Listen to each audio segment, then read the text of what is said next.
ঘরমুখো মানুষের যাত্রার খবরাখবর জানাতে এই মুহূর্তে কমলাপুর রেল স্টেশন থেকে সরাসরি যুক্ত হচ্ছেন হাসান মাহমুদ। হাসান, আপনি নিশ্চয়ই আমাকে শুনতে পাচ্ছেন। হাসান, কমলাপুরে যাত্রীদের চাপ কেমন দেখছেন? ট্রেন কি নির্ধারিত সময় ছাড়ছে? কি বলছেন যাত্রীরা? স্নেহা, আপনাকে ধন্যবাদ। আপনি যেমনটা বলছিলেন যে আসলে কমলাপুর রেল স্টেশনে যেটি গত কয়েকদিনে দেখা গেছে আজকে ষষ্ঠ দিনের যাত্রা, সেখানে কিন্তু এখন পর্যন্ত ট্রেনের যে শিডিউল সেটাতে কোনো ধরনের পরিবর্তন দেখা যায়নি, যদিও সেটি 2-4-5 মিনিটের মধ্যে আসলে ছেড়ে গেছে সর্বোচ্চ। এবং আমরা কিছুক্ষণ আগে স্টেশন ম্যানেজারের সঙ্গে কথা বলছিলাম যে তিনি যেটি বলছিলেন যে গত 5 দিনে কোনো ধরনের আসলে ট্রেনের যে শিডিউল সেটিতে কিন্তু কোনো পরিবর্তন হয়নি। এবং তবে যাত্রীদের সর্বোচ্চ নিরাপত্তা বিবেচনা করে কিছু কিছু ট্রেন হয়তো আধা ঘন্টা 30 মিনিটের বেশি ছেড়ে গিয়েছে। সেটি তিনি যেটি বলছিলেন যে যেহেতু 3 স্তরের চেকিং ব্যবস্থা করা হয়েছে এবার ট্রেনে ওঠার ক্ষেত্রে, এবং যাত্রীদের বেশি পরিমাণ লাগেজ থাকার কারণে সেটি আসলে চেক করাটা আরও বেশি কঠিন হয়ে যাচ্ছিল। পরে সেখানে কিন্তু চেকিংয়ের ক্ষেত্রে আসলে কিছুটা দেরি হয়েছে। তবে ট্রেনের যে শিডিউল সে অনুযায়ী কিন্তু প্রত্যেকটা ট্রেনে কিন্তু স্টেশনে সময় মতো এসেছে।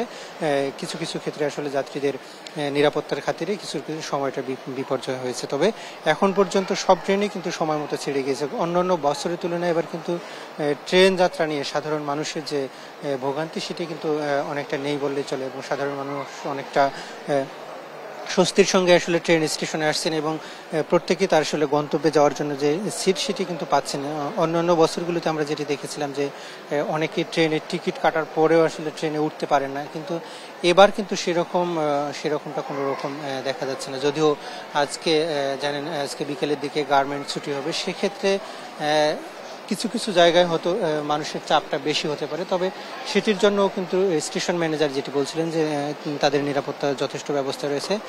কোনোভাবে আসলে ট্রেনের টিকিট ছাড়া আসলে ট্রেনে উঠতে দেবে না। আমরা দু একজন যাত্রীর সঙ্গে একটু কথা বলবার চেষ্টা করি। আপনারা ঠিক কোন জায়গায় যাবেন? আমরা কুমিল্লা যাব। এই ট্রেনটা কয়টা ছাড়ার কথা ছিল? এই ট্রেনটা তো 8:30।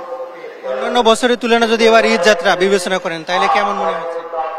ভালোই মনে হইতাছে, খারাপ মনে হইতাছে না। ধন্যবাদ আপনাকে। যেমনটা শুনছিলেন যে আসলে ট্রেনের যে যাত্রীরা তারা কিন্তু আসলে নির্বিঘ্নে অনেকটা ট্রেনে উঠতে পারছেন, এটি আসলে যাত্রীদের বড় প্রাপ্তি। কারণ অন্যান্য বছর দেখা গেছে যে ট্রেনে কোনোভাবে উঠতে পারে না। আপনারা কোথায় যাবেন একটু বলবেন? আমরা যাবো হচ্ছে ব্রাহ্মণবাড়িয়া।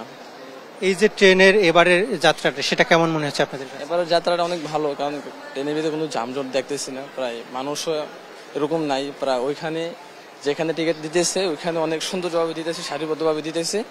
এই জন্য মনে করেন যে আপনার সুন্দরভাবে মানুষ পাইতেছে জিনিসটা।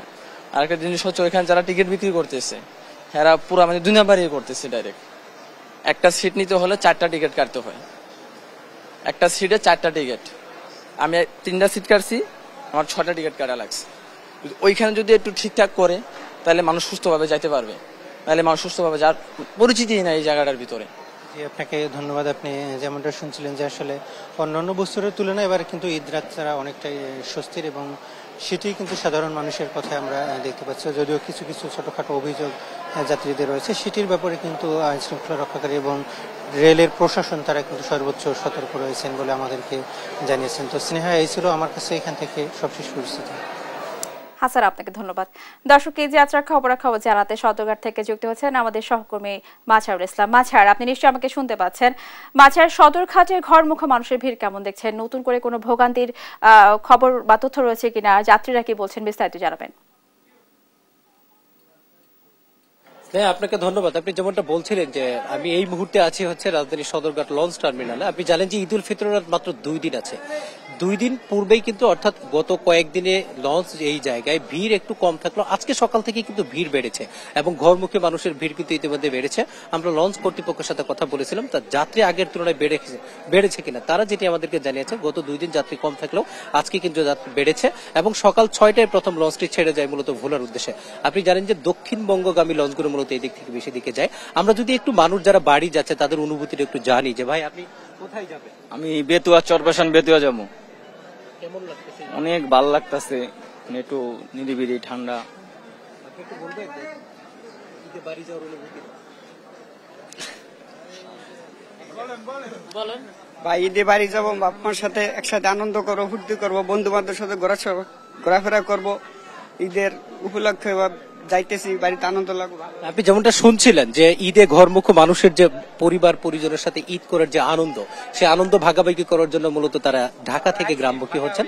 গত কয়েকদিনে হচ্ছে ঢাকা থেকে গ্রামমুখী একটু যাত্রীদের আনাগোনা একটু কম থাকলেও আজকে থেকে কিন্তু বেড়েছে। আপনি জানেন যে আগামীকাল থেকে সরকারি ছুটি, অর্থাৎ সরকারি 5 দিন যে ছুটি রয়েছে সেটি কালকে থেকে মূলত আর যাত্রী আরো বেশি হওয়ার সম্ভাবনা রয়েছে। তবে গত কয়েকদিনের তুলনায় আজকে যাত্রী বেড়েছে এবং অনেকটা গরম, চৈত্রের গরমে কিন্তু মানুষ হচ্ছে কি বলে একটু খুব, যারা পরিবার নিয়ে বাসায় যেতেন তাদের একটু কষ্ট হচ্ছে। আপনাকে একটা কথা বলে রাখি, আপনার কিছু লঞ্চে কিন্তু আমরা ছাদেও যাত্রী নিতে দেখেছি, যে যার ফলে কিছুটা আমরা অনিয়ম দেখছি। আমরা আইন শৃঙ্খলা রক্ষাকারী বাহিনীর সদস্য এখানে দেখেছি যেন আইন শৃঙ্খলা রক্ষাকারীর কোনো অবনতি না হয়, সেজন্য কিন্তু তারা এখানে দায়িত্ব পালন করছে। আমরা লঞ্চ কর্তৃপক্ষের সাথে কথা বলেছিলাম, তারা যেটা বলেছে যে তারা চেষ্টা করছেন যাত্রীদেরকে নিয়ে যথাসময়ে লঞ্চটা ছেড়ে দেওয়ার জন্য। আমরা যদি ভাড়ার কথা বলি যে এখানে ভাড়া বেশি নেওয়া হচ্ছে কিনা, তবে কিছু যাত্রী অভিযোগ করেছেন যে কিছু ক্ষেত্রে ক্যাবিনের ভাড়া বেশি নেওয়া হচ্ছে, ডেকের ভাড়া আগের মতো নেওয়া হলেও ক্যাবিনের ভাড়াটা বেশি নেওয়া হচ্ছে এবং ক্যাবিন পূর্ণ না হওয়া পর্যন্ত কিন্তু অনেক লঞ্চগুলো তারা দেরিতে ছাড়ছেন, অর্থাৎ যার ফলে এই গরমের কারণে একটু দেরিতে থাকার কারণে কিন্তু তাদের একটু কষ্ট হচ্ছে। সব মিলিয়ে গত কয়েকদিনের তুলনায় আজকে কিন্তু সদরঘাট লঞ্চ টার্মিনাল যাত্রীর চাপ যেমন বেড়েছে, একই সাথে লঞ্চ মালিক যারা তারা আশা করছেন আগামী 2 দিনে যাত্রী আরো বাড়বে এবং তাদের গত কিছুদিনে যে পরিমাণ লঞ্চ বিমুখ মানুষ হয়েছিল, তারা যাত্রী সেবার মাধ্যমে কিন্তু আবার মানুষের লঞ্চের প্রতি আস্থা নিয়ে আসতেছেন। এবং আমরা যাত্রীদেরকে জিজ্ঞেস করছিলাম কেন তারা লঞ্চ যাত্রীকে বেছে নেয়, যে তারা যেটা বলেছে যে বাসের তুলনায় লঞ্চ জার্নি একটু বেশি হচ্ছে স্বস্তিদায়ক, যার ফলে তারা হচ্ছে লঞ্চ যাত্রীটাকে বেছে নেয়। সব মিলে সদরঘাট লঞ্চ সকাল থেকেই আজকে যাত্রীর চাপ একটু বেশি এবং পরিবারের সাথে ঈদ উদযাপন করার জন্য কিন্তু মানুষ ইতিমধ্যে ঢাকা ছাড়তে শুরু করেছে। অর্থাৎ স্নেহে এই ছিল সদরঘাট লঞ্চ টার্মিনাল থেকে আমার কাছে ঈদে ঘরমুখ মানুষের সর্বশেষ তথ্য। স্নেহা।